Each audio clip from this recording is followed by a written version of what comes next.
लाइक़ तकरीम वाजिबुल एहतराम मुअज़्ज़ज़ बावक़ार सादात किराम उलमा ज़िल एहतराम गिरामी कद्र बिरादरान इस्लाम, अस्सलामु अलैकुम व रहमतुल्लाहि व बरकातुहू। अल्हम्दुलिल्लाहि रब्बिल आलमीन वल आक़िबतु लिल मुत्तक़ीन वस्सलातु वस्सलामु अला सय्यिदिल अंबियाइ वल मुरसलीन व अला आलिहि व अस्हाबिहि व अज़वाजिहि व दुर्रियातिहि व अहल बैतिहि व इब्निहिल गौसिल आज़मिल जिलानी व मुईनिल मिल्लति वद्दीन व शैखिल इस्लामी वल मुस्लिमीन अअलल हज़रतिल इमाम अहमद रज़ा व अला इबादिल्लाहि स्वालिहीन अजमाइन अम्मा बाद। फ़अऊज़ु बिल्लाहि मिनश शैतानिर रजीम, बिस्मिल्लाहिर रहमानिर रहीम।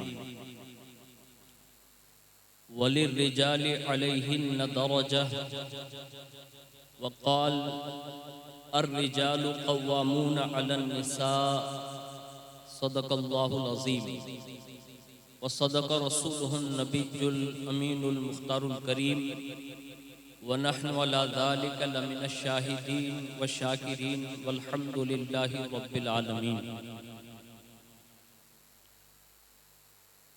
आइए सबसे पहले मज़हब अहले सुन्नत वल जमात यानी कि मसलक आला हज़रत के कदीम दस्तूर के मुताबिक हम सब के आका व मौला हुज़ूर सरापा नूर सैयदना मुहम्मदुर रसूलुल्लाह सल्लल्लाहु ताला अलैहि वालिहि वसल्लम की बारगाह पुर नूर में जी लगाकर दुरूद पाक की नज़रें पेश कर लें। अल्लाहुम्मा सल्लि अला सय्यदना शफ़ीअना हबीबना मौलाना मुहम्मद बारिक वसल्लम सल्लु अलैहि सलातु व सलाम अलैका या रसूलल्लाह सल्लल्लाहु तआला अलैहि वसल्लम।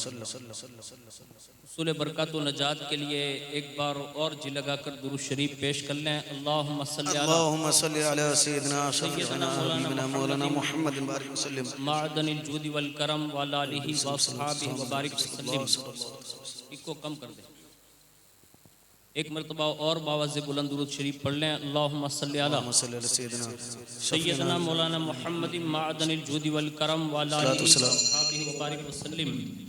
सलातु व सलाम अलैका या रसूलल्लाह सल्लल्लाहु ताला अलैहि वालिहि वसल्लम।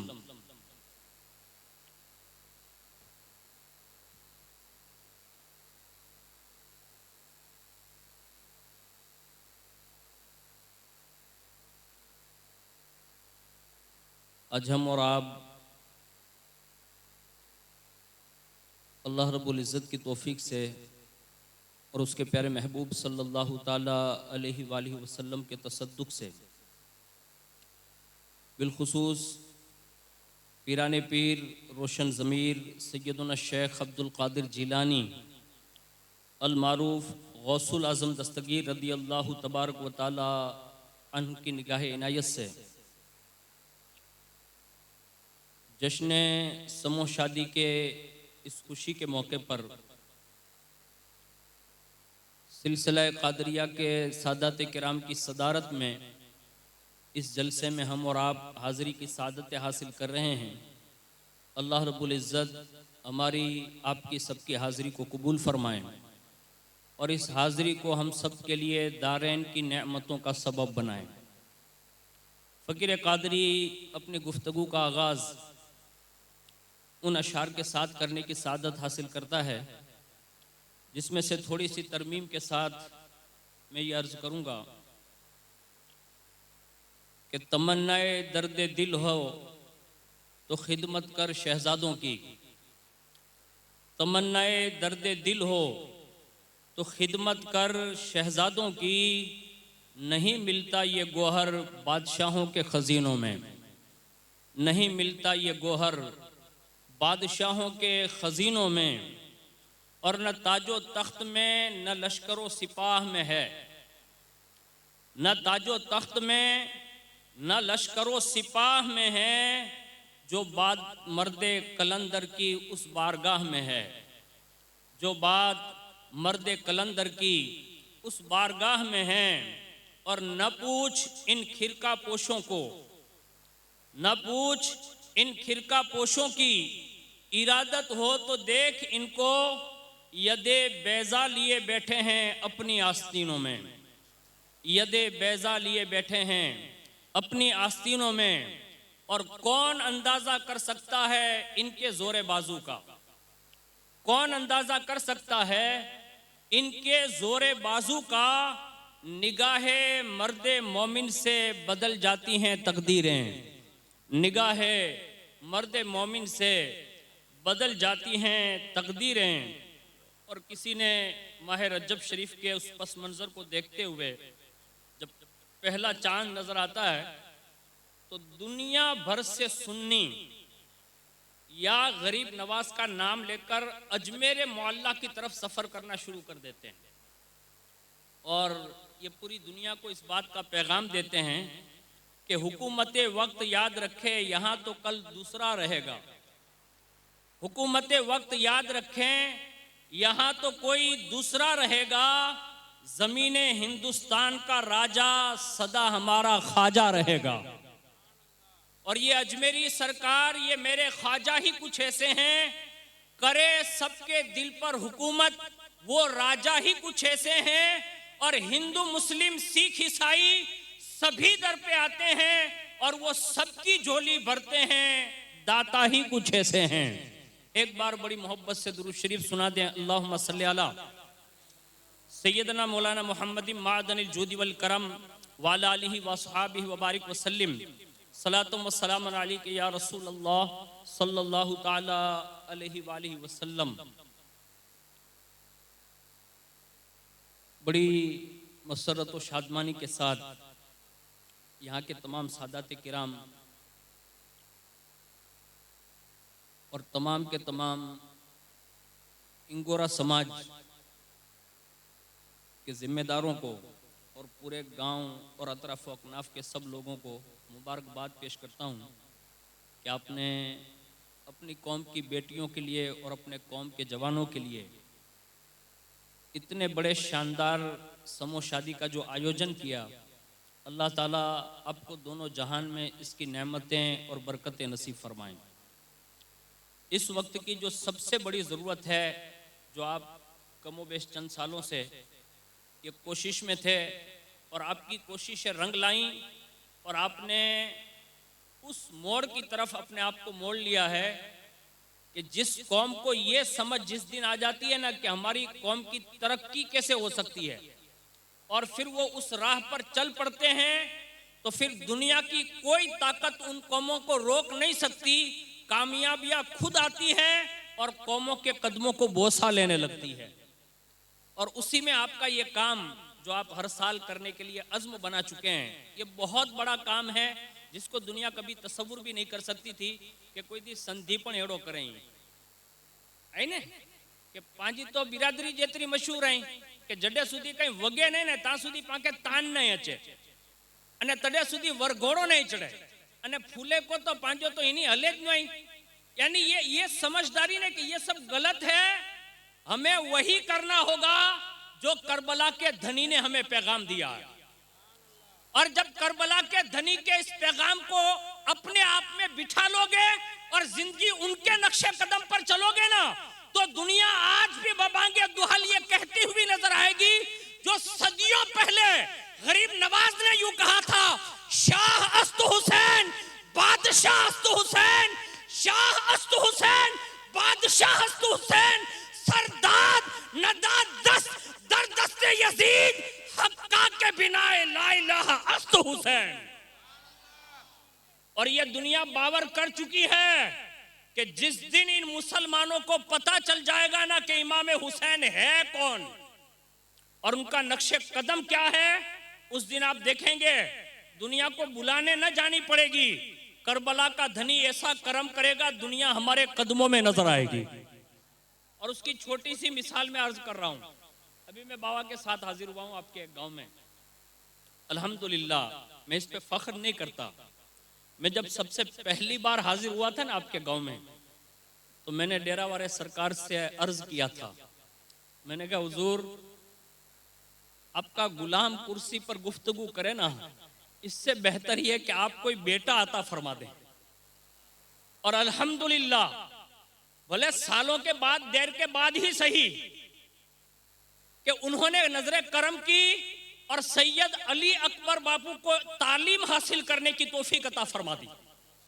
और ये इल्म संधी, सिपाही, पठान, फकीर, इन लोगों की खैरात नहीं है, ये इनके बाप दादा के घर की ही खैरात है, जो पूरी दुनिया आज भी इल्म पाती है तो किसी और दरवाजे से नहीं पाती, दुनिया उससे अलीजुल मुर्तजा का दरवाजा कहती है। और इल्म अगर सही मानों में कोई समझा सकता है ना, तो दुनिया का कोई खानदान नहीं समझा सकता, ये कोई रसूलुल्लाह का बेटा ही समझा सकता है।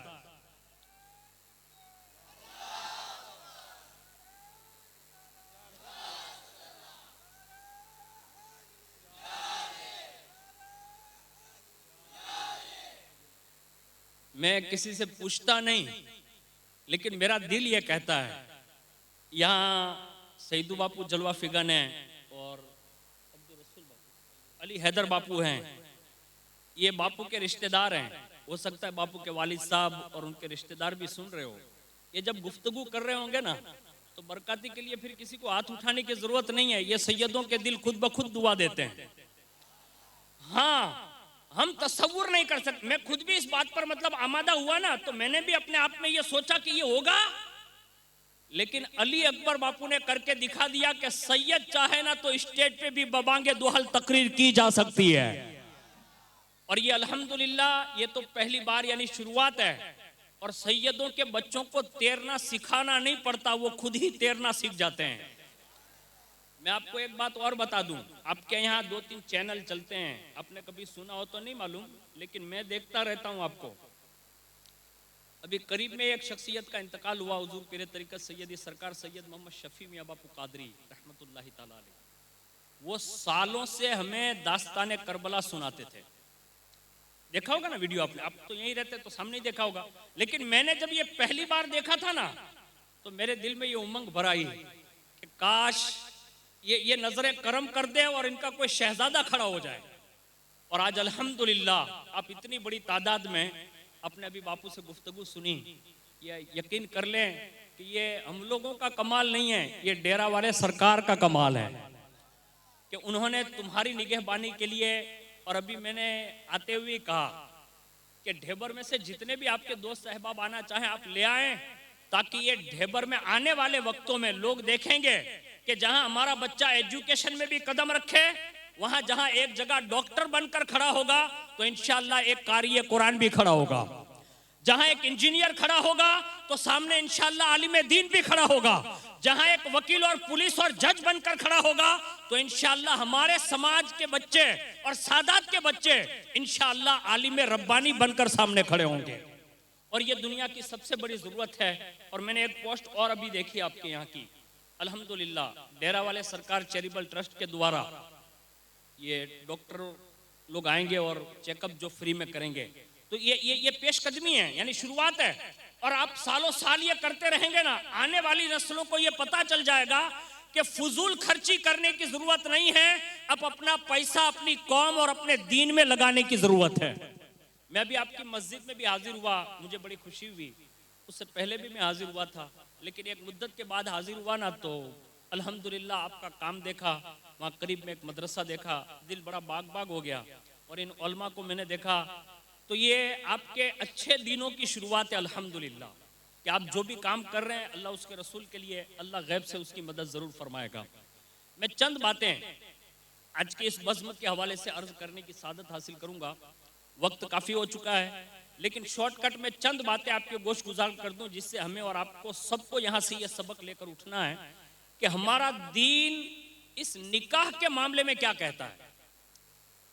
यानी एक बंदा जब जवान हो जाए, एक बेटी जब जवान हो जाए, तो हमारे यहाँ हुकूमत के एतबार से कायदा यह है कि बेटी कमोबेश 18 साल की हो और बेटा कमोबेश 21 साल का हो, यानी ये कानूनी कार्रवाई है।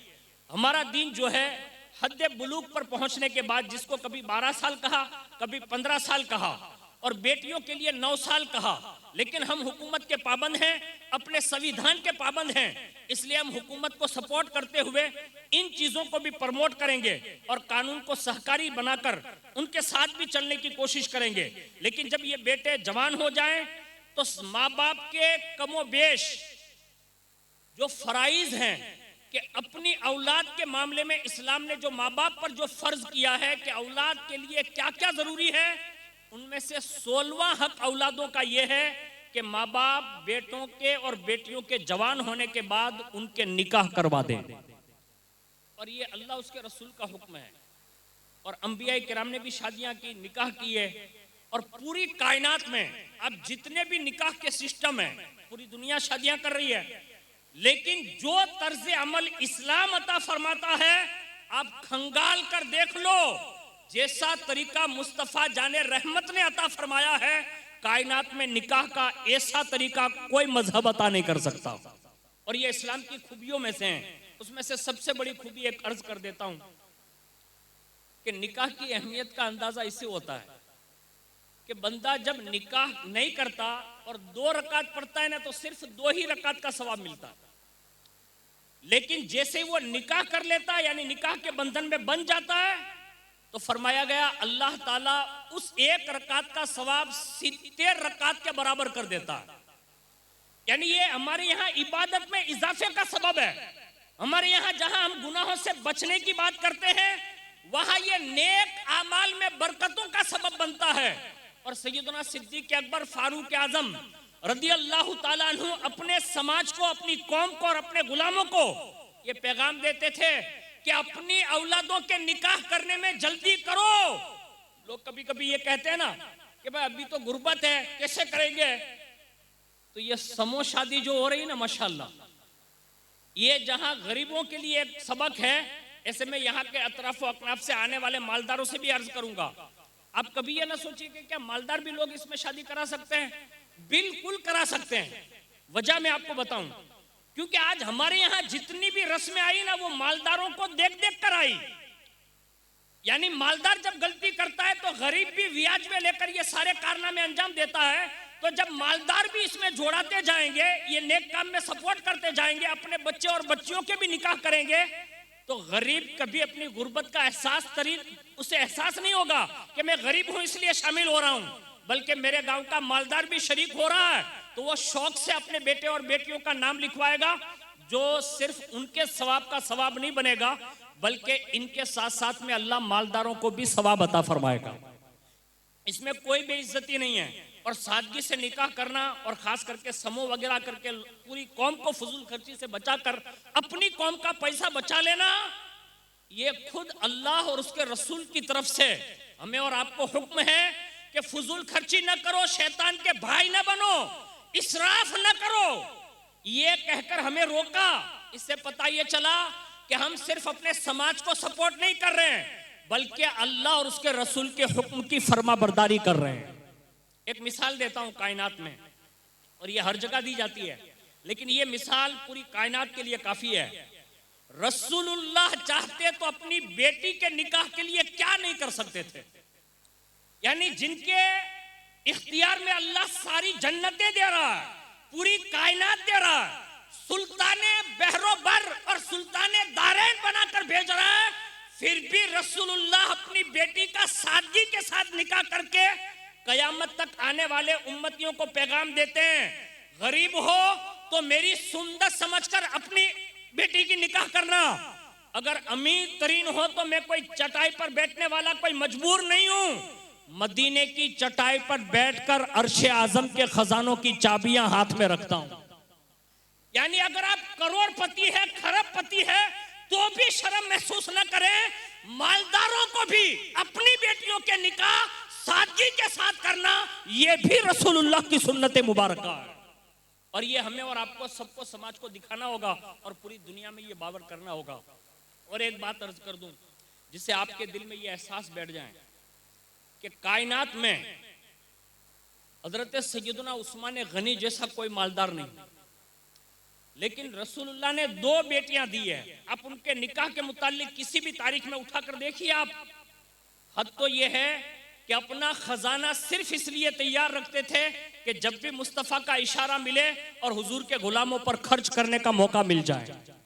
आज हमारे और आपके समाज में भी अल्हम्दुलिल्लाह बेशुमार लोग ऐसे हैं जिनको अल्लाह ने बहुत कुछ दिया है, उनको खर्च करना चाहिए। और ये आपके काम को सिर्फ मैं नहीं सराहता, बल्कि अल्लाह और उसके रसूल की बारगाह में भी सराहा जाता है और बाकायदा क़यामत के दिन अल्लाह उसका इनाम अता फरमाएगा।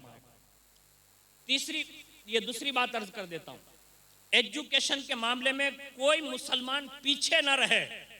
बाकायदा अपने बेटों को पढ़ाइए और इतना पढ़ाइए कि बाकायदा दुनिया की बड़ी बड़ी पोस्टों पर हमारे बेटे बैठे हुए नजर आना चाहिए।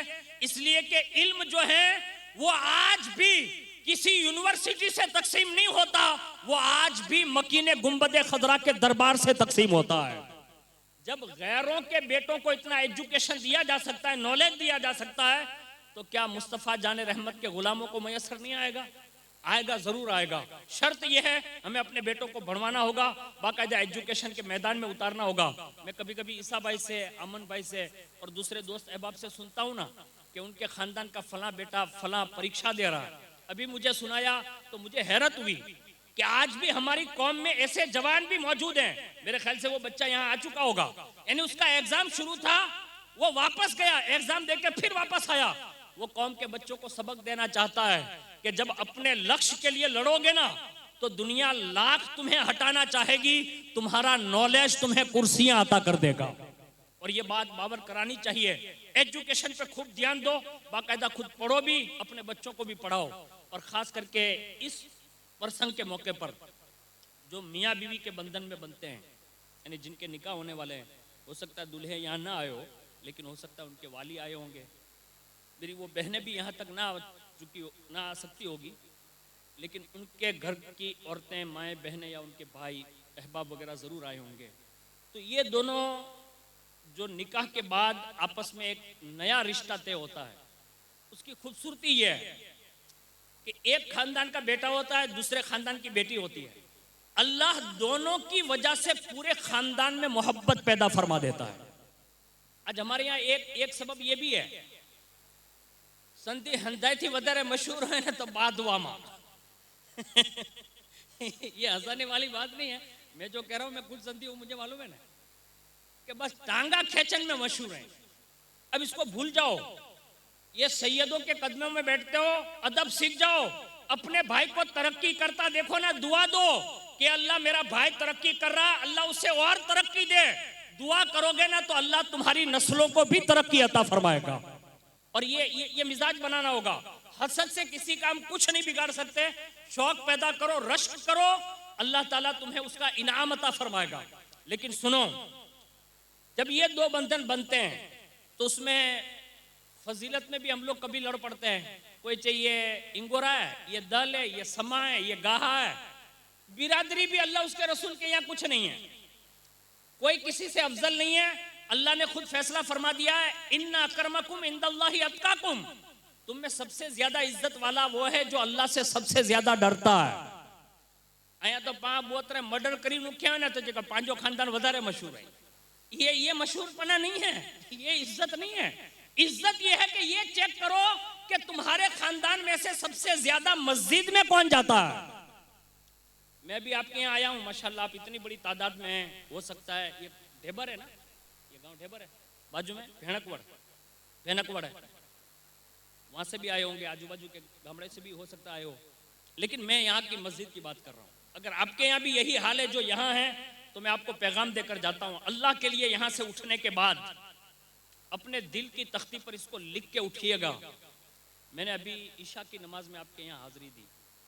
ईशा की जब अजान हुई तो मैं मज़ार शरीफ पर था, मस्जिद गया।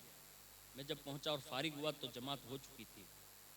लेकिन मस्जिद इतनी बड़ी देख के तो खुशी हुई, लेकिन 10 नमाजियों को देखकर दिल बड़ा टूट गया और इतना अफसोस हुआ कि ये कौम अगर ज्ञान वापी पर केस पर फैसला आ जाए तो यहाँ रैलियां निकालती है और स्टेटस लगाती है। बाबरी के बारे में फैसला हो चुका, सब कुछ हो चुका, उस पर स्टेटस लगाती है। और यहाँ अपने इलाके की मस्जिद के लिए किसी को कोई फिक्र नहीं है। अरे भाई पांच तो जमादार है ना, पांजे करो वो बाप दादाजी जमीनों है, जमीनों से कुछ नहीं होगा। अगर तुम्हारी हर मिल्कियत वाली चीज को बचाना चाहते हो और आबाद रखना चाहते हो, अपनी नस्ल के छोटे छोटे बच्चों को भी ये आगाह कर दो, अल्लाह के घर को तुम आबाद करो, अल्लाह तुम्हारी नस्लों को आबाद फरमा देगा। आज की सख्त जरूरत है हमें अपनी मस्जिदों की हिफाजत की। अब उसके लिए आपको कुछ चारों तरफ से फैसिलिटी रखने की जरूरत नहीं है। आप खाली 5 वक्त आते जाते हो जाओगे ना, दुनिया खुद ब खुद लरसती हुई नजर आएगी। और उसके लिए कोशिश करेंगे, हर जवान भी कोशिश करें। मेरे बुजुर्ग जो मेरे बाप के लायक है, उम्र लायक है, उनसे भी गुजारिश है आप अपनी मस्जिद के बारे में बाकायदा इतने तैयार हो जाएं कि अब मस्जिदों को खाली रखने वाला दौर नहीं है। मैंने आपके मदरसे का कोई मतलब रजिस्टर नहीं देखा है, इमाम साहब और मुदर्री साहब के यहीं मौजूद हैं। अगर अच्छे आते हैं बच्चे तो ठीक है, वरना आज से ये कोशिश करो कि अपने मदरसों को भी भरो और बाकायदा उन्हें पढ़ने का ज़ौक़ दिलाओ। इसलिए कि जब कौम के बच्चे दीन सीखते हैं ना, अल्लाह उस दीन की बरकतें आने वाली नस्लों में भी अता फरमाता है। आपको मैं एक अर्ज करता हूँ, खाली आपको जिंदा मिसाल नजर आएगी। डेरावारे सरकार का पूरा खानदान यहीं आराम फरमाए, उनके खानदान के ये शहजादे जो हमारी और आपकी नजरों के सामने फिलहाल मौजूद है। अब ये है सिलसिला कादरिया के बुजुर्ग, यानी सिलसिला कादरिया से इनका सिलसिला मिलता है। आखिर ये बरकतें, इनको ये इज्जतें और ये बरकतें आखिर ये मिली कैसे? आज भी उनके गुंबदों से ये आवाज आएगी कि हमारे दादा शेख अब्दुल कादिर जिलानी कहा करते थे, दरस्तुल इल्मा हत्ता सिरतु कुतबा, फरमाया मैं पढ़ता रहा, पढ़ाता रहा, पढ़ता रहा, पढ़ाता रहा, यहां तक कि अल्लाह ने मुझे कुतुबुल अख्ताब बना दिया। यानी जब इनके दादा ने इतना पढ़ा, इतना पढ़ा, इतना पढ़ा, वो कुतुबुल अख्ताब बन गए। और आज भी देख लें, बड़ी बड़ी दरसगाहों के शेखुल हदीस भी अगर किसी के कदमों में बैठते हैं ना, तो वो कोई और नहीं नजर आते, वो गौसे पाक के लाल ही नजर आते हैं, जिनके दरबार में बैठे हुए नजर आते हैं। ये हमें करना होगा। अगर हमने और आपने इनसे ये नहीं सीखा ना, तो ये कौमें कहीं कामयाब नहीं हो सकती। इसलिए अपने मदरसे की भी फिक्र करें, अपनी मस्जिद की भी फिक्र करें, और साथ साथ में ये दोनों मियाँ बीवी के हुकूक, जिसको इस वक्त पूरी सोशल मीडिया ने उठाकर यूट्यूब पे डाल दिया है और लोग एक शोर मचा रहे हैं जो एक प्रोपेगेंडा है। मैं किसी का नाम नहीं लेता, लेकिन एक बात अर्ज कर देता हूँ जिससे आपको ये समझ में आएगा। आज हमारे यहाँ मामूली सी बात पर झगड़ा होकर जो सारे मसाइल खड़े होते हैं खानदानी तौर पर, उसकी वजह यह है कि हमने अपने बच्चों को दीन नहीं सिखाया और हमने अपने बच्चों के मामलात में रिस्क हलाल का इंतजाम नहीं किया होगा, जिसकी वजह से ये पूरी दुनिया लेवल पे नुकसान हो रहा है। उसकी एक मिसाल मैं सुनाता हूँ। अगर माँ बाप हकीकी मानों में हलाल कमाई कमाएं, अच्छा नॉलेज दें, अच्छी शिक्षा दें, तो फिर बेटे जो पैदा होते हैं ना, वो अपने ज़माने के कितने बुलंद रुतबा पैदा होते हैं, आप अंदाज़ा लगाएंगे। कायनात में एक नाम सुना होगा, और ये उलमा किराम की एक जमात बैठी हुई है। मैं तो एक छोटा सा तालिब इल्म हूँ, लेकिन मैंने ये किताब में पढ़ा तो मुझे एहसास हुआ कि मैं ढेबर जाऊँगा तो ये ज़रूर सुनाऊँगा। एक शख्सियत है जिससे दुनिया अब्दुल्ला इब्न मुबारक का नाम देती है। ये कायनात की बहुत बड़ी शख्सियत है। हद तो यह है कि अल्लाह ने उनका शुमार अब्दालों में फरमाया, यानी जहां अब्दाल होते हैं ना, उनमें इनका शुमार होता था उस जमाने के एतबार से। और वो अपने जमाने के मुजाहिद भी थे, मुफस्सिर भी थे, मुहद्दिस भी थे, और विलायत की दुनिया में सबसे बड़ी पोस्ट पर फाइज थे। आखिर ये इतना हसीन बेटा उस बाप मुबारक को मिला कैसे? तो रावियों ने लिखा है कि हजरत मुबारक जिसको कहते हैं ना, वो एक हिंदुस्तान के रहवासी थे जो किसी काजी या बादशाह के नौकर थे, गुलाम थे। एक दिन बादशाह ने उनको बेचते हुए कहा मेरे घर के काम मुबारक तो तू सारा कर ही लेता है, एक काम करना। कहा क्या? कहा मेरे बाग जो है ना अंगूर के। कहा हाँ। कहा थोड़ी रखवाली वहां भी कर लिया कर ताकि मेरे बाग की बचत हो जाए। अल्लाह अकबर। अब उस मुबारक हिंदी ने क्या किया, बादशाह के बाग में चला गया। अब जैसे ही गया, उसने चंद रोज निकाले। एक दिन बादशाह सैर करता हुआ जब वहां पहुंचा ना, तो मुबारक काम में लगा हुआ था। इशारा किया, करीब आया, कहा मुबारक एक काम कर, अंगूर के चंद दाने ले आ ताकि मैं नोश कर लूं, यानी खा लूं। अब जैसे ही वो अंगूर के दाने लाकर पेश किए ना, अब उस जमाने के हिंदुस्तान मुसलमान कितने ईमानदार थे इससे आप अंदाजा लगाएंगे। थोड़ी देर हुई ना तो अंगूर के खोशे लाए और जैसे ही पेश किए ना तो उन्होंने पहला दाना मुंह में रखा ना तो खट्टा लगा, यानी अंगूर मीठे होने के बजाय। उसने कहा मुबारक ये क्या है? कहा क्यों? कहा इतने दिन से बाग में रखवाली करता है, आज तक तुझे पता नहीं चला कि मीठे अंगूर कौन से होते हैं और खट्टे कौन से होते हैं? तूने लाके खट्टे पेश कर दिए। उस वक्त उस जमाने के मुस्लिम हिंदुस्तानी ने यह जुमला कहा था, कहा बादशाह सलामत काजी साहब इतने दिन हो गए हैं आपकी बाग का मैंने एक भी अंगूर कभी चखा नहीं है। अब समझ रहे मेरी बात? उसने ईमानदारी का सबूत देते हुए कहा मैंने बगैर इजाजत के अभी तक खाया नहीं। कहा सारा बाग तेरे हवाले किया था, तूने एक भी अंगूर चखा नहीं। कहा आपने भेजा था रखवाली करने के लिए, यानी ये हम सब के लिए जरूरी है।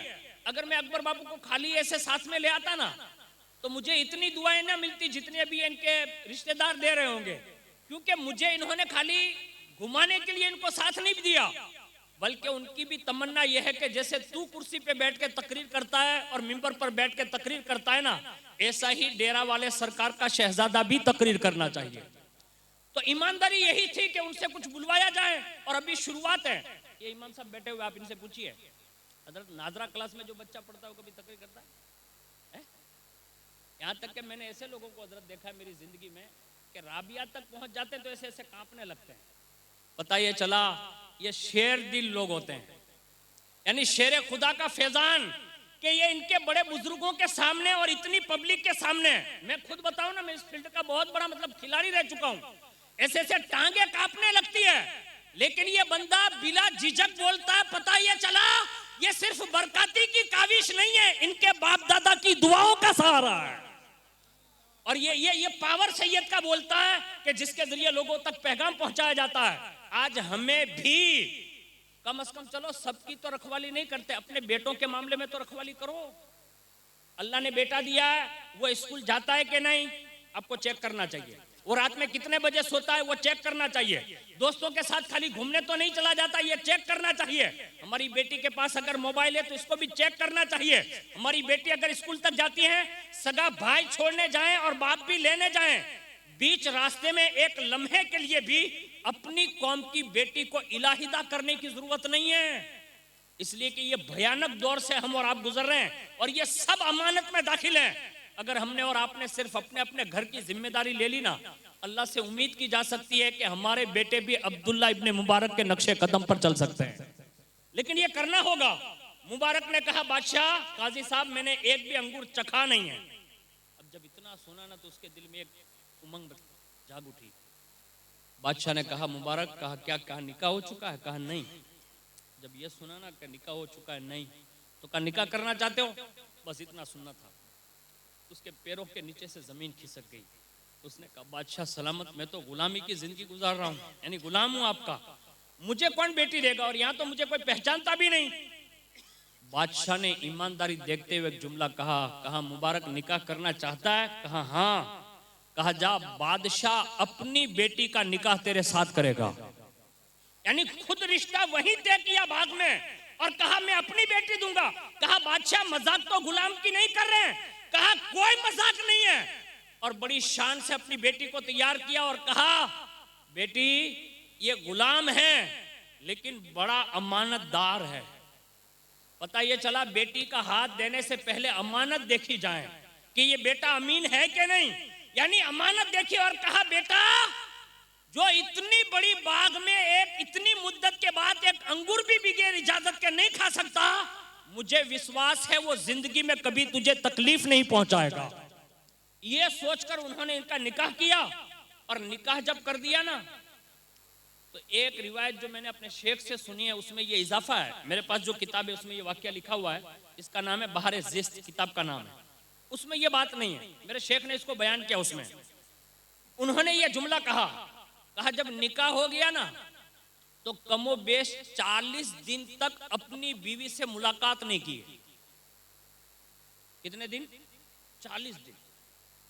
अब 40 दिन गुजरे ना तो बादशाह ने एक दिन बातचीत में मुबारक से बातचीत कर ली और हया के पर्दे में चंद बातें पूछ ली, बेटी से भी पूछ ली। तो मुबारक ने और बीवी ने दोनों ने इजहार कर दिया कि अभी हम लोग मुलाकात नहीं किए हैं। अब अब बादशाह को अचंभा हुआ, तो उसने मुबारक को अर्जेंट बुलाया और फरमाया, कहा मैंने अपनी शहजादी तेरे निकाह में दी और 40 दिन बीतने के बाद भी अब तक तू है कि उनसे मुलाकात ना कर सका। उस वक्त मुबारक ने एक जुमला कहा था, कहा बादशाह मुबारक, कहा क्या? कहा ये बेटी आपकी है। कहा हाँ। कहा मैंने सुना है जब 40 दिन गुजर जाते हैं तो ये जो खून बना होता है ना, वो दूसरी गिजा से फिल्टर होता है, यानी निकलता है बाहर, खारिज हो जाता है, और जो अपनी गिजा होती है ना उसका वो असर दिखाती है। तो मैंने जब निकाह करके आपके घर से लाया, वो ये 40 दिन जो बिताए ना, कहा हाँ।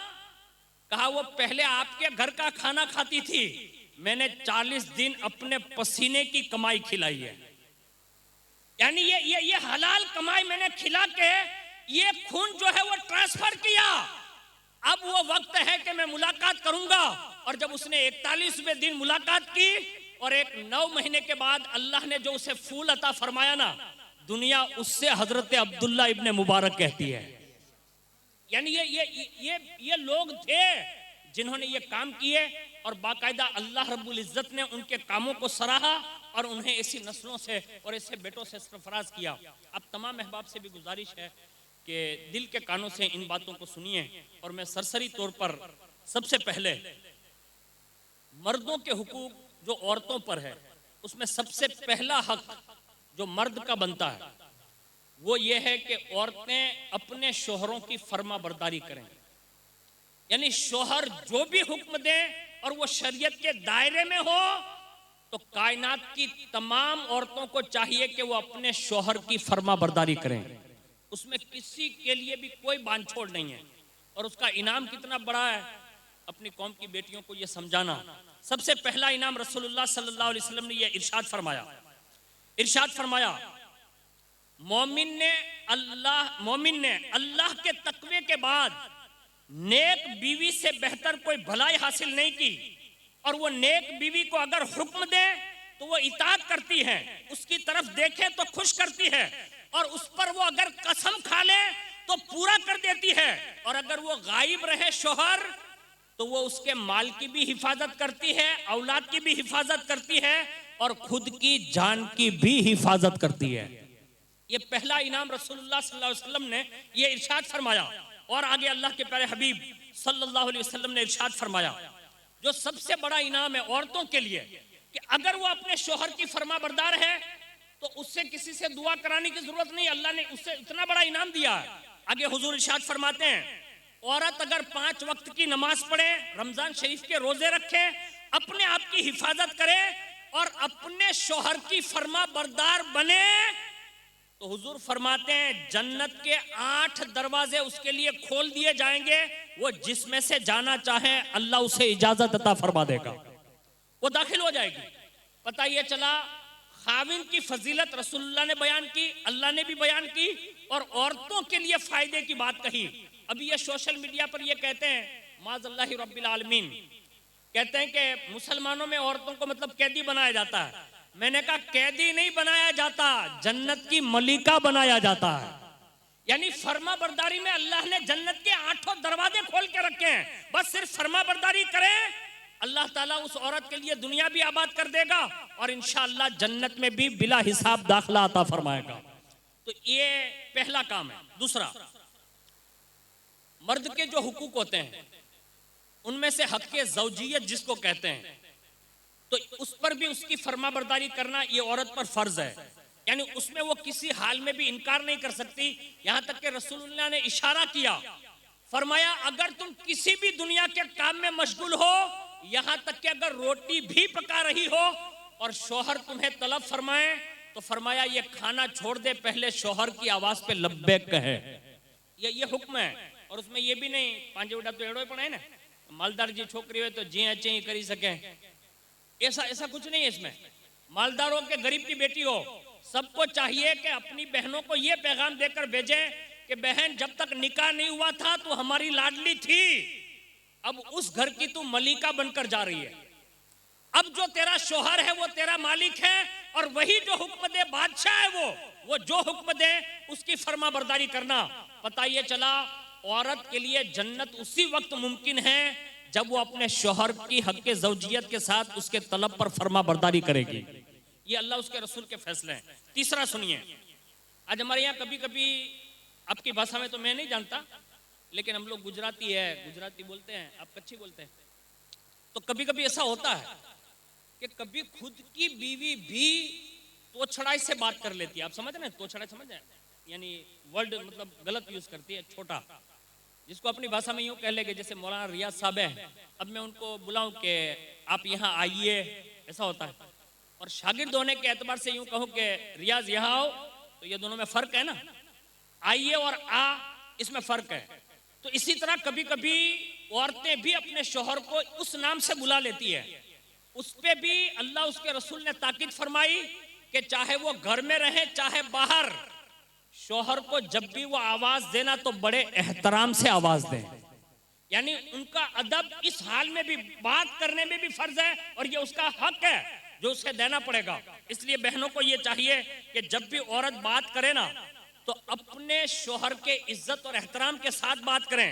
और रसूलुल्लाह सल्लल्लाहु अलैहि वसल्लम ने फरमाया, जो इस हाल में फोत हो गई, यानी दुनिया से चली गई, तो रसूलुल्लाह फरमाते हैं कि अगर शोहर राजी था तो अल्लाह उस मरने वाली को जन्नत अता फरमाएगा। ये औरतों के लिए लाजिम है। दूसरी, ये चौथी बात, यानी चौथा हक शोहर का, फरमाया शोहर जब घर से बाहर निकले तो सबसे पहले अपने घर की हिफाजत करें, खुद की हिफाजत करें, उसके माल की हिफाजत करें, उसके औलाद की हिफाजत करें। और जो ऐसा करे तो अल्लाह ताला उससे भी जन्नत का वादा फरमाता है। यानी ये इस्लाम है। लोग कहते हैं कि इस्लाम ने घेर कर रखा है। मैंने कहा जितनी आजादी इस्लाम देता है, कायनात का कोई मजहब नहीं देता। अरे तुम्हारे यहाँ तो औरतों के साथ जो हो रहा है वो पूरी दुनिया जानती है, और हमारे यहाँ एक खातून की इज्जत को अल्लाह ने इतना बुलंद कर दिया, इतना बुलंद कर दिया कि राबिया बसरी अगर हज के लिए जाए ना तो काबा इस्तकबाल करने के लिए आता है। यानी सदियों के बाद राबिया बसरी की ये कैफियत है, तो मुझे बताओ इमामैन हसनैन करीमैन की वालिदा सैयदा माँ खातून जन्नत का आलम क्या होगा। यानी जिनकी शानें इतनी बुलंद है, ये किसको इज्जत दी है? ये इस्लाम ने ही मुसलमानों की बेटियों को इज्जतें दी है, माँ को इज्जत दी है, बीवी को इज्जत दी है। ये इस्लाम ही दे सकता है। इसलिए हमें और आपको ये चाहिए कि अपनी कौम की बेटियों को ये दर्स दें, और इस मामले में कि खुद की हिफाजत करना सीखें। मैं नहीं कहता कि हथियार इस्तेमाल करें, नहीं, कम से कम ईमान इतना मजबूत कर लो कि दुनिया इधर से उधर हो जाए ना तो कलमा कभी हमारी बेटी छोड़ने ना पाए। अभी एक हालात बने हुए हैं, आपने तो सोशल मीडिया में देखा होगा, लेकिन मेरे शेख ने जब ये सुनाया ना तो मुझे अफसोस हुआ। आप भी सुन के हैरत करेंगे। आज बड़े बड़े लोगों के घरों से इस्लाम रुखसत हो रहा। एक बहुत बड़ी शख्सियत है, आपने नाम कभी नहीं सुना होगा, लेकिन मैं आपको नाम पढ़ देता हूँ, कभी आप खंगालिएगा, पढ़े लिखे लोग हैं। हजरत अल्लामा फजल हक खैराबादी, ये हिंदुस्तान के वो अजीम शहंशाह रहे हैं कि जिन्होंने हिंदुस्तान आज़ाद कराने के लिए अंग्रेज़ों के खिलाफ सबसे पहले जिहाद का फतवा दिया था। ये इतने बड़े मुजाहिद, यानी हिंदुस्तान के शहीदों में इनका नाम है। और अंग्रेज़ों को जो भगाने में मेहनत की है ना, उनमें सबसे अव्वलीन तरीन, सबसे पहला फतवा इनका था। और उन्होंने अंग्रेज़ों से मुकाबला किया, आखिरकार जेल हुई और वहीं शहीद कर दिए गए। आज की तारीख में इतने बड़े अल्लामा और फहामा के ख़ानदान के बारे में ये बताया जा रहा है कि माज़ल्लाहि रब्बिल आलमीन, उनके ख़ानदान के लोग इस्लाम से इनकार करने लगे, यानी इस्लाम छोड़ रहे हैं। मैं कहता हूँ अगर हम अपने बेटों को ये सारी चीज़ें नहीं बताएंगे ना, तो फिर कोई नहीं बताने आएगा, लोग अपनी तरफ खींच लेंगे। इसलिए हमें अपने बच्चों को, ये बहनों को और बेटियों को और बच्चों को ये सिखाने की ज़रूरत है। आगे सुनिए, अल्लाह के प्यारे हबीब सल्लल्लाहु अलैहि वसल्लम के फरमाबरदारी के बाद, अल्लाह उसके रसूल की फरमाबरदारी के बाद, एक खातून के लिए यह ज़रूरी है कि वो हर हालत में अपने शौहर की वफादार बनकर रहें। और इससे बढ़कर मिसाल और क्या दे सकता हूँ कि रसूलुल्लाह सल्लल्लाहु अलैहि वसल्लम के निकाह में कमो बेश एक साथ में 11 या 9 अज़वाज मुतहरात रही इख्तिलाफ रिवायत के, लेकिन कुर्बान जाएं उन तमाम ख़वातीन ने हमेशा हर हालत में रसूलुल्लाह से वफादारी का सबूत पेश किया। और उसमें छोटे छोटे खानदान की बीवी, ये औरतें नहीं थी, बल्कि सबसे पहली बीवी जिसे कहा जाता है ना हजरत खदीजतुल कुबरा, ये मक्का की सबसे बड़ी ताजिरा थी। लेकिन जैसे रसूलुल्लाह से निकाह हुआ, वफादारी का सबूत ये दिया कि सारा का सारा माल हुजूर के कदमों में रखकर कहा, हुजूर आप अपने लिए भी खर्च करें, मुसलमानों के लिए भी खर्च करें, इस्लाम के लिए खर्च करें। आज से ये माल खदीजा का नहीं है, बल्कि आज से ये सारा माल मोहम्मदुर रसूलुल्लाह का है। यानी ये वफादारी का सबूत दिया। અને પાંજી તાલીમ પૂરો હે બેટા થોડા સતાડી નખજો, વાપરેલા નહીં દે તો કમ અચના એને वो गांठ बांधेली रहती है। हमारे यहाँ गामड़े में रहता हूँ ने, बोले साड़ी पहरे ने बेनू तो ये गांठ बांधेली ज होय, एमांथी 10 रुपया निकले। मैं कीधुं नहीं दे तो असा अनमें से वापरन, यानी छुपा के वो औरतें क्यों रख लेती है? वजह यही है कि हमने अपना कमा के खाली फाकी में गुजार दिया, गप्पे मारने में पैसा खर्च कर दिया। तो ये बहनें बेचारी संभालती है, लेकिन ये करने की जरूरत कब आई? जब हमने वफादारी नहीं सिखाई। इसलिए हमें ऐसी वफादार बनाने के लिए हजरत खदीजतुल कुबरा को पढ़ाना होगा। आगे सुनिए, अल्लाह के प्यारे रसूल सल्लल्लाहु अलैहि वसल्लम ने इरशाद फरमाया, जब भी घर के अंदर कोई मामला पेश आए, यानी छोटा हो या बड़ा हो, तो सबसे पहले हर बेटी के माँ बाप को यह चाहिए कि रिश्तेदारों से बात करने से पहले सबसे पहले अपने दामाद से बात करें। यानी जो भी मैटर बने अपनी बेटी के मामलात में, तो सबकी ना सुने, अपने दामाद की सुने। इसलिए कि मामला पेश आने पर अपने दामाद की सबसे पहले बात सुनना, ये रसूलुल्लाह की सुन्नत मुबारका रही है। तो ये काम करें ताकि मामला दुरुस्त हो सके। दूसरा आके जो मामला सीधा करेगा ना, वो कभी बन नहीं सकता।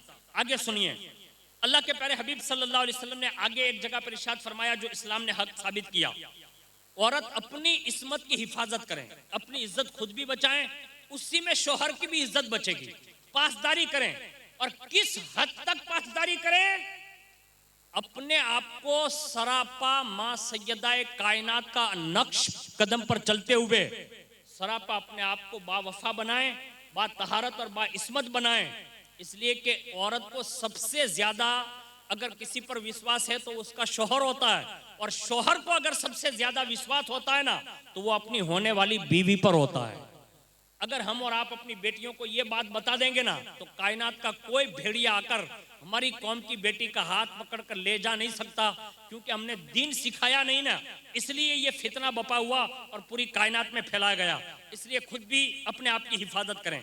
और आगे अल्लाह के प्यारे हबीब सल्लल्लाहु अलैहि वसल्लम ने एक जो पैटर्न बात है, आज पूरी दुनिया में आम है, मैं नहीं कहता, पूरी दुनिया में आम है।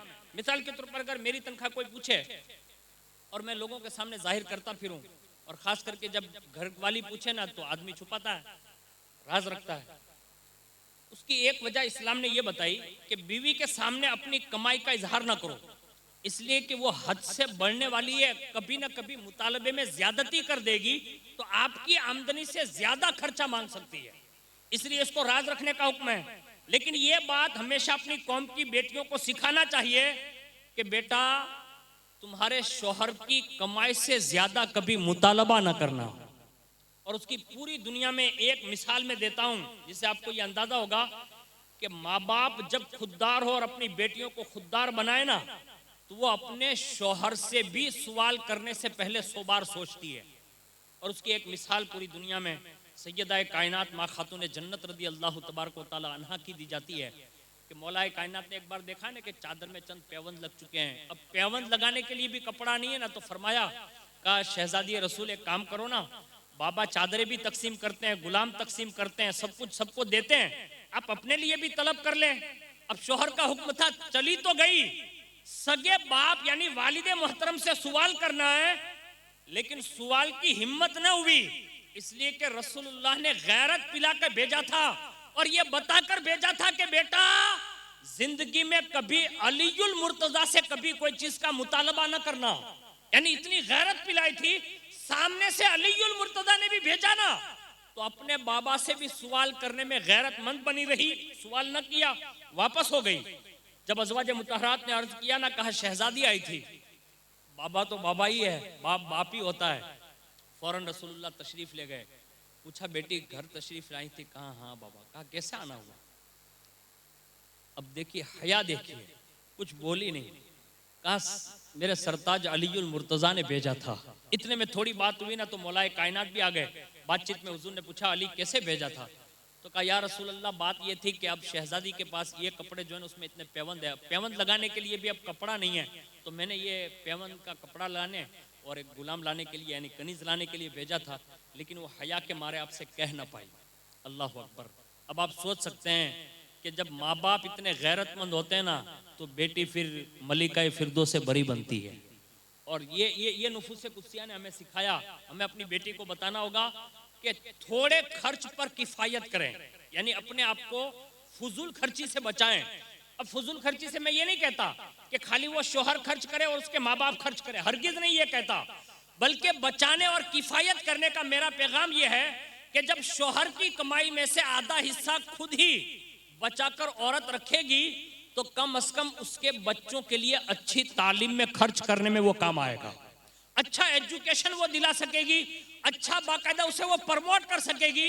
ये बच्चों के मुस्तकबिल के लिए हमें ये किफायत करने का हुक्म दिया गया है। इसलिए हर बहन को ये चाहिए कि निकाह के बाद जो है वो अपने शोहर से ज्यादा की मुतालबात न करें, बल्कि जितनी कैपेसिटी हो उसी के मुताबिक वो खर्च तलब करें। तो इंशाअल्लाह अल्लाह से उम्मीद की जा सकती है कि फिर वो आने वाले वक्तों में अपने बच्चों की फीस भरने के लिए किसी के दरवाजे पर उन्हें जाने की जरूरत न पड़ेगी, वो अपने कदमों पर खड़े रहकर अपने बेटे को आला पोस्ट पर पहुंचा सकते हैं। ये हमें और आपको करने की जरूरत है। ये मैंने चंद बातें जो हैं औरतों को मर्दों के मामले में जो इस्लाम ने पेश किया ना, वो मैंने आपके सामने पेश कर दी।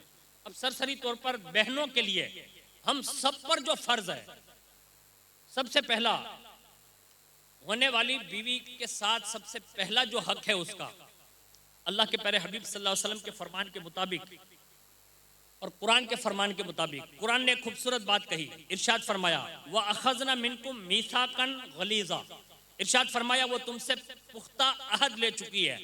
यानी कबिल तू जो 3 बार कहा गया ना, ये उसने पुख्ता अहद ले लिया। वो अपने माँ बाप को छोड़कर, अपने भाइयों को छोड़कर, अपने खानदान को छोड़कर वो तुम्हारे घर में आकर आबाद हो चुकी है, और उसने ये अहद किया कि जब तक वो जिंदा रहेगी वो आपके घर में ही जिंदा रहेगी। अब ये अहद करके कुरान कहता है कि वो सब पुख्ता अहद करके आपके घर आ चुकी है। अब ये है क्या?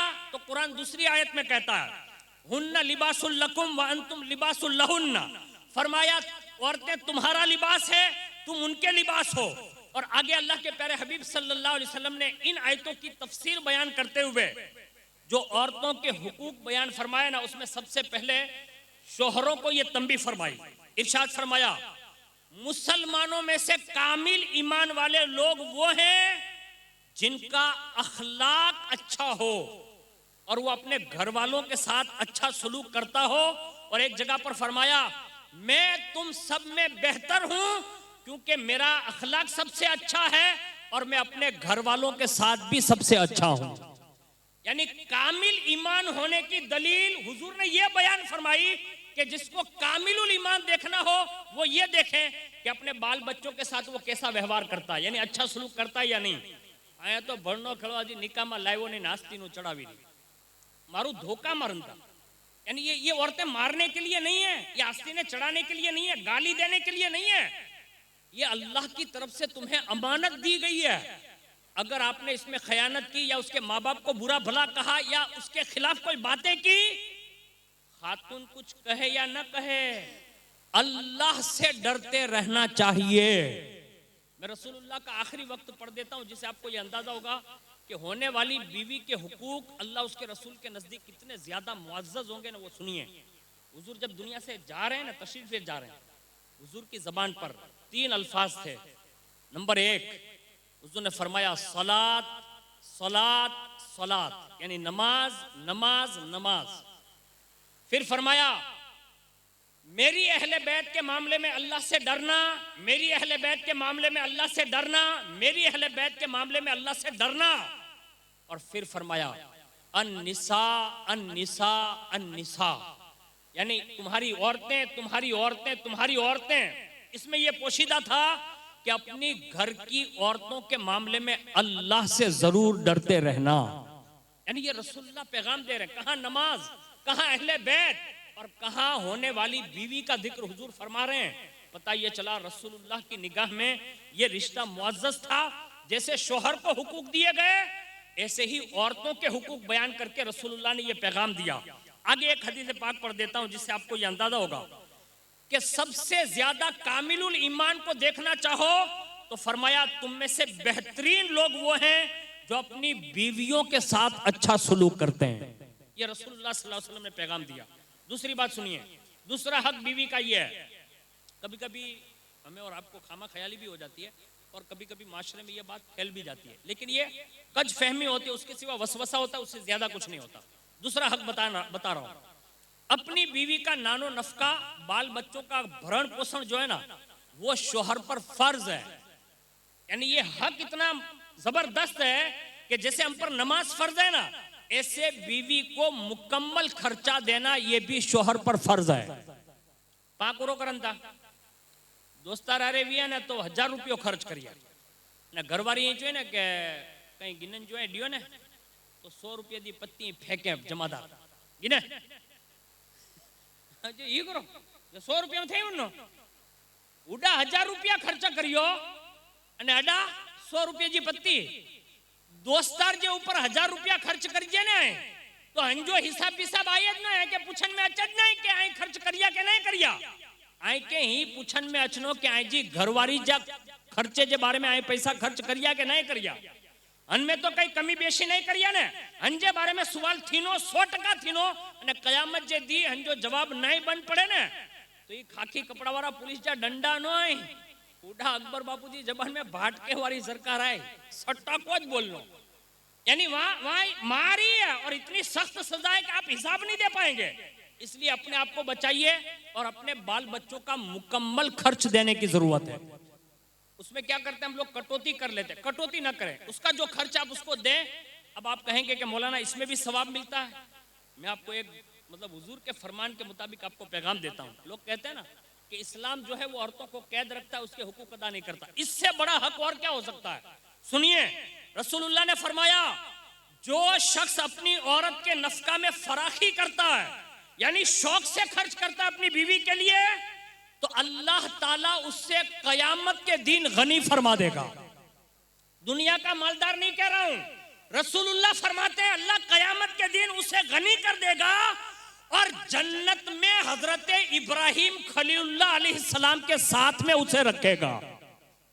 अब ये इब्राहिम अलैहिस्सलाम के साथ में रिफाकत मिलने का पैगाम रसूलुल्लाह ने किस बुनियाद पर दिया कि अपनी बीवी पर शौक से खर्च करते सीखो, अल्लाह ताला जन्नत में इब्राहिम अलैहिस्सलाम का साथ अता फरमाएगा।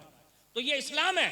और आगे अल्लाह के प्यारे हबीब सल्लल्लाहु अलैहि वसल्लम ने इरशाद फरमाया, जो भी बंदा, हम और आप सब खर्च करते हैं, मैं भी खर्च करता हूं, आप भी खर्च करते हैं, लेकिन सबसे बेहतर खर्च कौन सा है?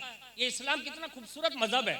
इरशाद फरमाया, एक वो दिनार है जिसे तुम अल्लाह की राह में खर्च करते हो, एक वो दिनार है जो तुम गुलाम पर खर्च करते हो, एक वो दिनार है जो तुम मिस्किन पर खर्च करते हो, और एक वो दिनार है जो तुम अपने घर के बाल बच्चों पर खर्च करते हो। उन सब में सबसे ज्यादा अज्र उस दिनार पर मिलेगा जो तुमने अपने बीवी बच्चों पर खर्च किया होगा। यानी ये रसूलुल्लाह सल्लल्लाहु अलैहि वसल्लम हमें साफ साफ पैगाम दे रहे हैं कि अपने बाल बच्चों पर खर्च करोगे, अल्लाह उसका भी अज्र अता फरमाएगा। इसलिए आज से कोशिश करेंगे कि इंशाअल्लाह हम सब मिलकर अपने अपने घर के बाल बच्चों पर इंशाअल्लाह पूरा पूरा खर्च करेंगे। इंशाअल्लाह कोशिश करें, इसलिए कि अल्लाह उसके रसूल के वादे कभी वो खिलाफ नहीं करते, वो पूरा पूरा हक अता फरमाते हैं। और उससे आगे एक हक और अर्ज कर देता हूं, औरत का सबसे बड़ा हक ये है उस पर ज्यादती ना करें। क्यों? क्योंकि वो फितरतन जिद्दी है। अक्सर मामलात में औरतें सनफे नाजुक कही गई है। जब उस पर सख्त रवैया इख्तियार करोगे तो सुकून नहीं मिलेगा, बल्कि सुकून खराब होगा। और अंदेशा है कि अगर तुम अपने घर की बीवियों को नसीहत करोगे तो अल्लाह ताला उसके लिए बेहतर रास्ता निकाल देगा। यानी सख्ती करने से, गाली देने से, मारने से या मारकर उसके मैके भेज देने से बेहतर यह है कि उससे अच्छी नसीहत करते सीख जाओगे ना, तो हुजूर फरमाते अल्लाह उससे बेहतर सूरत में कोई रास्ता निकाल देगा। ये हुजूर सल्लल्लाहु अलैहि वसल्लम ने ज्यादती करने से मना फरमाया। तो कोई भी बंदे को यह अधिकार नहीं है, इस्लाम इसकी इजाजत नहीं देता। हाँ, कुरान ने एक इशारा किया, बीवी अगर नहीं मानती तो फरमाया नसीहत करो। उससे ज्यादा भी अगर कोई सख्त दिल बीवी नहीं मानती तो फरमाया कि उससे बिस्तर से अलग हो जाओ, यानी ये तंबीह की। और आगे फरमाया अगर नहीं मानती तो फरमाया उससे हल्की सी मार मारो।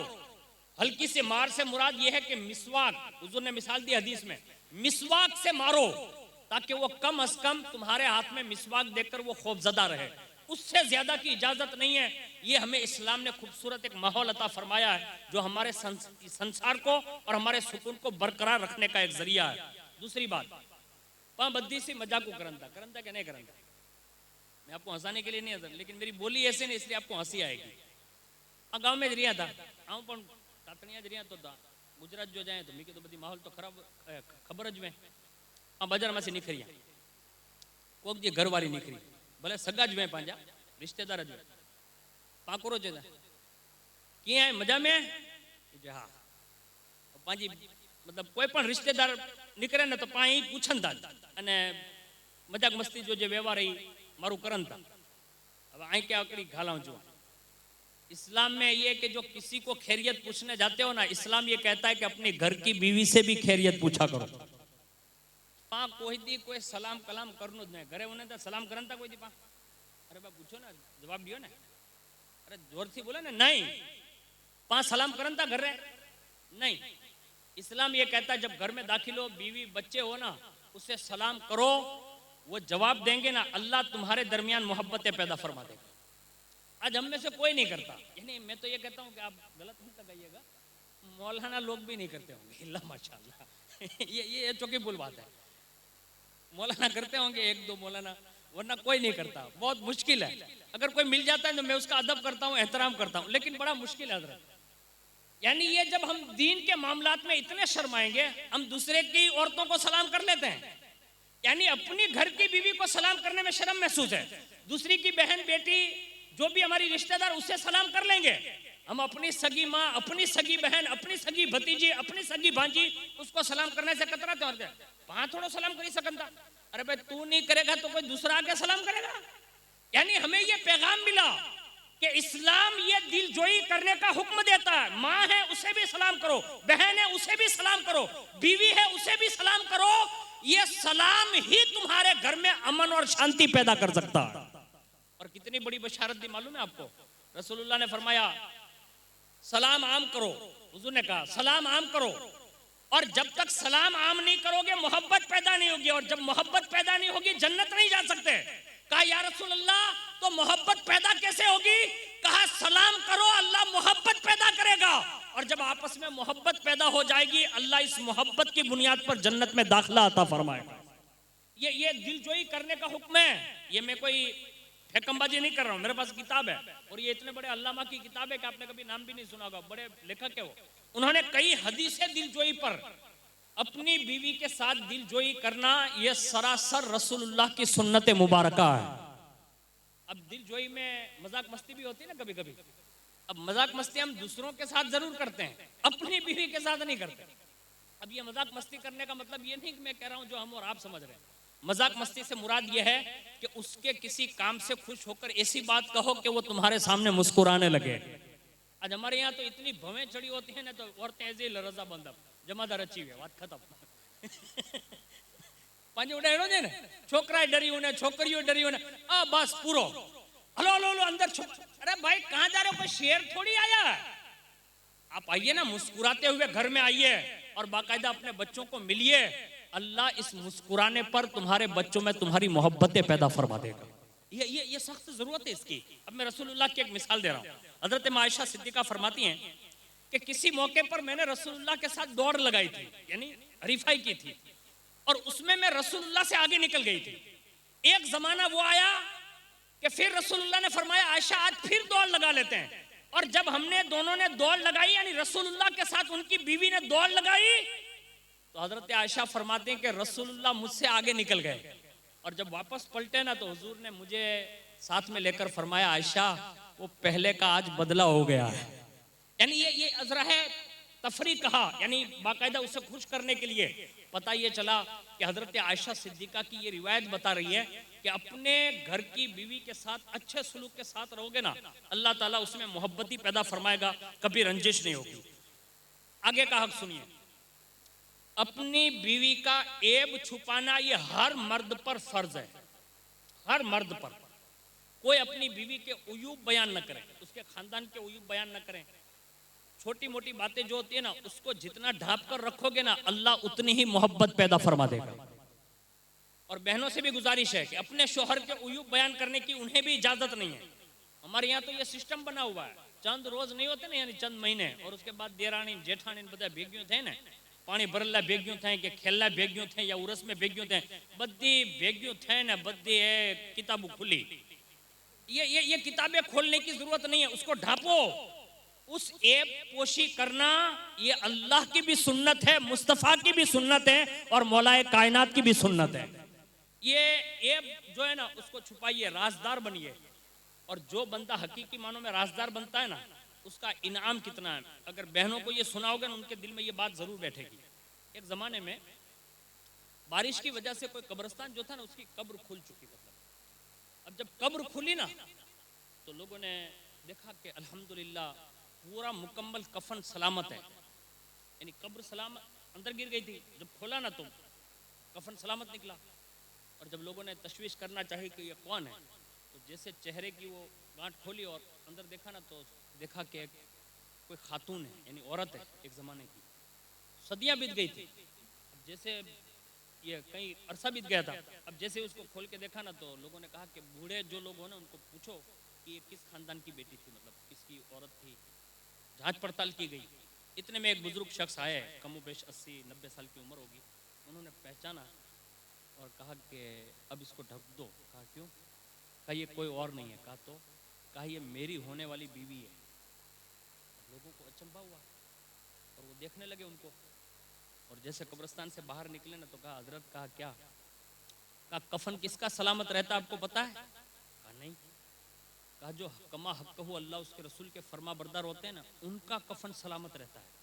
और ये आम बात नहीं है कब्र में कफन सलामत रहना। आपकी बीवी के चेहरे को लोगों ने देखा कि जैसे ऐसा लगता था कि अभी वो मुस्कुराएगी, यानी ऐसा चेहरा और ये चमक वाली बात बहुत सारों ने, हमने और आपने आपके घर के हालात भी देखे, आपकी जिंदगी के हालात भी देखे।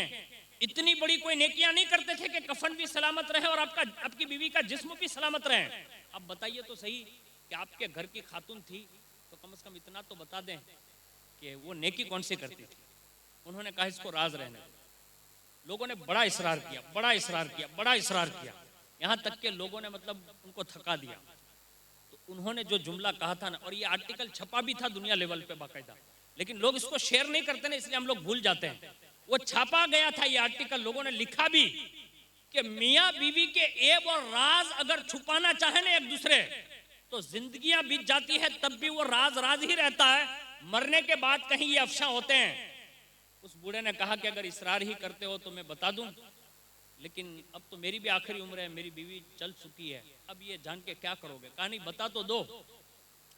कहा मैं भी जिंदगी पर उसके साथ रहा हूं, मैंने कोई ऐसा अमल नहीं देखा कि जिसके जरिए उसको ये इनाम मिले, लेकिन मेरी जिंदगी का एक राज था जो सिर्फ मेरी बीवी जानती थी, यानी एक पोशीदा बात थी जो सिर्फ मेरी बीवी जानती थी। कहा फिर?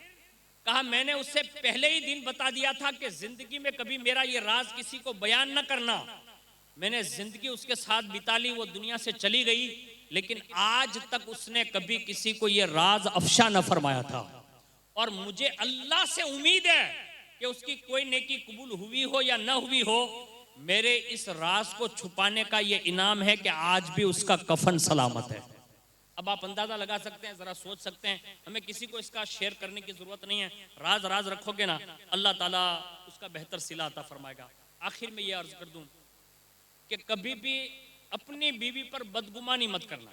अभी तो मोबाइल का दौर है, बड़ी जांच पड़ताल होती है, कभी कभी बीवी ले लेती है उसका मोबाइल, कभी वो ले लेता है, ऐसा होता है ना, एक दूसरे के ऊपर मतलब मौका ढूंढते हैं।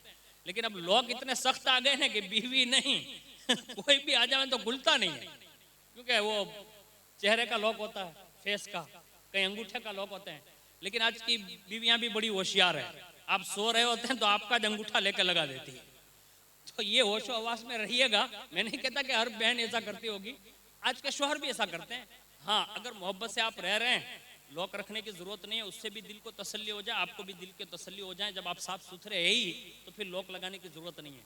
लेकिन एक बात जो अर्ज कर रहा हूँ ना, इस बात पर कभी भी अपनी बीवी पर बदगुमानी न करें, और कभी कोई औरत अपने शोहर पर बदगुमानी न करे, बल्कि उसे जब भी कोई कमी बेशी नजर आए ना, उससे हुस्ने जन बनाकर देखेगी ना तो अल्लाह ताला सुकून अता फरमा देगा। वरना आपने सुना होगा कि एक बदगुमानी बड़े बड़े खानदानों को तबाह कर देती है। यानी एक मामूली सी बात बंदे को कहां से कहां गिरा कर छोड़ती है ना, हम उसका कभी तस्वुर नहीं कर सकते। इसलिए हमेशा अपनी बीवियों के साथ हुस्ने सुलूक के साथ उससे बदगुमानी से बचो। मैं रसूलुल्लाह के ज़माने के एक वाक़या बताकर अपनी गुफ्तगू ख़त्म कर दूं, जिससे आपको ये अंदाज़ा होगा कि बदगुमानी करो ना तो उसके बारे में रसूलुल्लाह सल्लल्लाहु अलैहि वसल्लम ने क्या फरमाया। सुनिएगा गौर से। एक साहबी रसूल हाजिर हुए, गामड़े के थे, देहात के, अर्ज गुजार हुए कि या रसूलल्लाह, मेरे यहाँ जो है मेरी अहलिया ने एक बेटे को जन्म दिया है। हुज़ूर ने फरमाया मुबारक हो, यानी अच्छा है, खैर है। उसने कहा कि या रसूलल्लाह वो तो काला है। क्या कहा उसने? वो तो काला है और मैंने ये इनकार किया कि ये मेरा बेटा नहीं हो सकता। किस दौर में? रसूलुल्लाह के जमाने में गामड़े का आदमी आकर ये बात कर रहा। अब हुजूर चाहते तो वहीं सजा भी देते, जो भी बात करना चाहते, हुजूर को तो इख्तियार था ना। लेकिन हुजूर को इस एराबी के वाक़ये से पूरी उम्मत को बदगुमानी से बचाना था। अब हुजूर ने तदबीर जो निकाली ना वो सुनिए। उन्होंने कहा ना कि मैंने अपने बेटे से इनकार कर दिया कि ये मेरा बेटा नहीं है। हुजूर ने फरमाया ऊंट रखते हो? उस गामड़े के आदमी से कहा हाँ। कहा ऊंट का कलर कैसा होता है? तो उसने अर्ज किया या रसूलल्लाह, मेरे यहाँ जितने भी ऊंट होते हैं वो लाल होते हैं, यानी सुर्ख होते हैं। आपने इरशाद फरमाया, कहा ये जो खाक सतर यानी भूरे जो ऊंट होते हैं वो कहां से आते हैं? तो कहा कि वो माँ बाप में से किसी की रग जो है ना वो ज्यादा रंग मतलब माइल होती है तो उसका रंग चढ़ जाता है, यानी बाप का रंग चढ़ता है तो बाप की तरह पैदा होता है, माँ का रंग चढ़ता है तो माँ के रंग में, यानी वो नस खींच जाती है, इसलिए ऐसा होता है।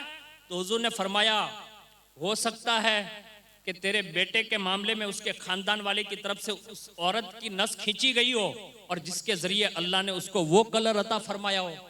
यानी ये पैगाम दिया, बदगुमानी से बचा, इतनी बड़ी बदगुमानी से बचाकर इस्लाम के तमाम मानने वालों को ये पैगाम दिया, अपनी बीवी के साथ कभी बदगुमानी से काम न लें, बल्कि ये उसका हक है कि उससे हुस्ने सुलूक के साथ और अच्छा हुस्ने जन रखते हुए उसके साथ व्यवहार करोगे, अल्लाह ताला सुख ही सुख अता फरमाएगा, शांति ही शांति अता फरमाएगा। और कल जो निकाह होने वाला है उसमें सबसे बड़ा हक जो हमारे और आपकी नज़रों के सामने होता है तो वो उसका महर है। और वो महर अल्लाह उसके रसूल की तरफ से मुकर्रर है, वो ज़रूर देना चाहिए। और साथ साथ में ये बात भी अर्ज कर दूं कि न कोई ख़ानदान ज़्यादा मुतालबा कर सकता है, इस्लाम ने उसकी एक हद बांधी, मतलब इतना तो देना ही पड़ेगा, उससे कम चलेगा नहीं। लेकिन उससे ज़्यादा का न वो लोग मुतालबा करें न ये ज़्यादा देने की कोशिश करें, ताकि कम से कम आपके महरों को देख कर लोग भी मुतवस्सित महर रखेंगे। ये एक पैगाम इस्लाम का है। हक के महर ये औरत का हक है, उसी को देना चाहिए। और वो आने के बाद अगर अपना हक माफ़ कर दें या वापस कर दें ये उसकी मर्जी की बात है, लेकिन निकाह से पहले इजाब व कबूल के साथ ही उसका हक व महर ये इस्लाम ने उसके लिए मुकर्रर किया है। और इस्लाम की खूबसूरती के चंद कलमात थे जो मैंने आपके गोश गुजार किए, आपने बड़े सुकून से सुने।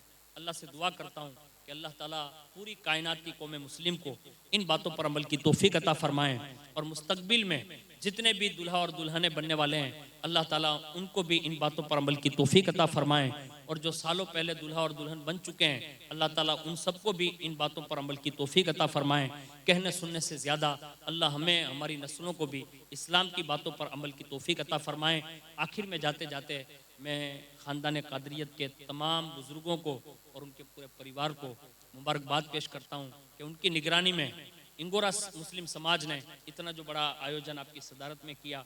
मैं पूरे गांव वालों को, आने वालों को और समाज के जितने भी जिम्मेदार लोग हैं उनको दिल की गहराइयों से मुबारकबाद पेश करता हूँ। अल्लाह ताला आपके इस काम को कबूल फरमाएं और अल्लाह ताला आपकी आने वाली नस्लों को भी इन कामों से फ़ायदा उठाने की तौफीक अता फरमाएं। शर्त यह है कि मोहम्मद से वफ़ा तूने तो हम तेरे हैं, ये जहाँ चीज़ है क्या लोहो कलम तेरे हैं, वमा अलैना इल्लल बलाग। अस्सलामु अलैकुम।